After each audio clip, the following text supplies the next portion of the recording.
Welcome back to Is It Love, Limerence, or Infatuation? Last week we learned about limerence, and today you're going to learn about infatuation because knowing the difference between the three can save you from heartache, trauma bonding, and so many other negative things. If this is your first time seeing me, I'm Elle Graniel, and for nearly 30 years I've been a mental wellness mentor, helping people learn how to have their brain chemicals work for instead of against them. So getting that brain chemistry wired in, dialed down, and regulated. That's what we're going to be talking about today. Now, infatuation is different from limerence. Limerence can be a much more of a high-end attraction, wild ride, dive off the end kind of thing, right? So infatuation happens when there are spikes in dopamine, oxytocin, testosterone, or in the case of women, estrogen. And these spikes cause us to think a little irrationally and to be a little too quick to make decisions and so on. Okay, so when you can understand that these things are happening to you and you can recognize it, then you can go, oh, that's infatuation. And it's not necessarily a bad thing, because when you can regulate those spikes that come with infatuation, which are the fun part of an initial attraction, it can lead to love. So how do you know you're in infatuation? Butterflies. You know that really excited feeling that you get when their text sound lights up, or when you hear the car coming, or any of those types of things, and you just get really jittery in a good way, So butterflies are one.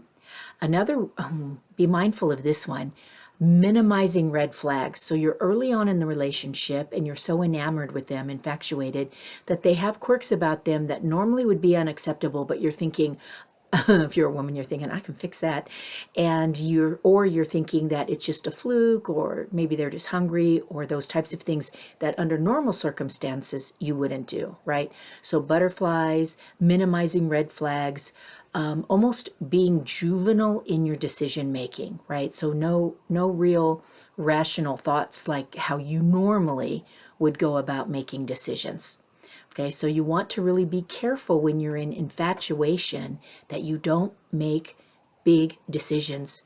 No moving in, no planning a 2-week international vacation, all things like that, right? Because your brain is just spiking on these feel-good chemicals, and the crash can be devastating, and that's what we want to avoid.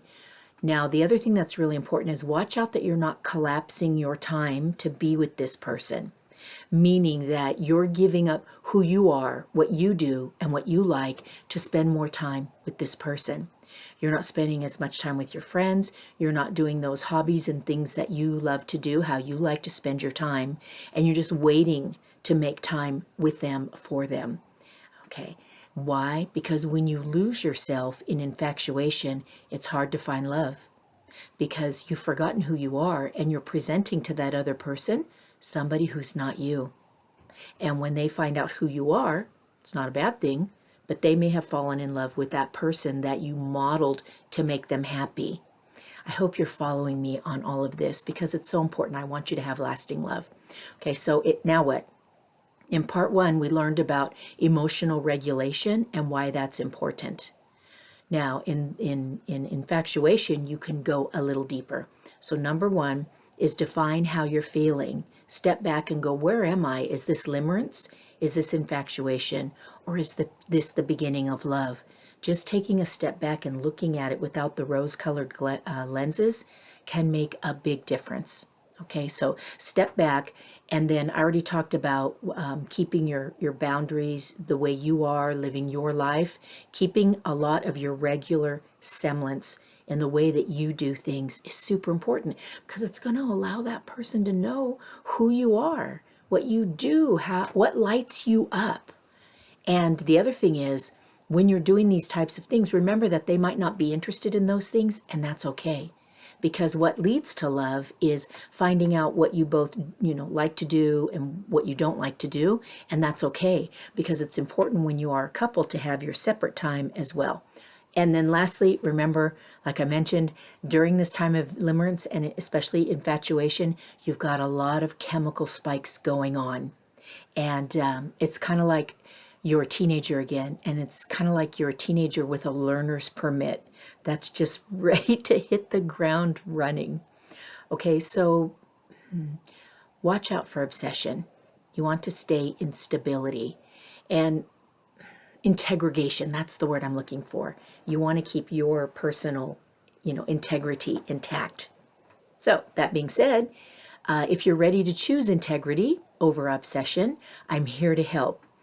My calendar is below, and it would be great for us to hold hands and walk you through this together, because you don't have to do these big decisions and challenges and chemical imbalances on your own.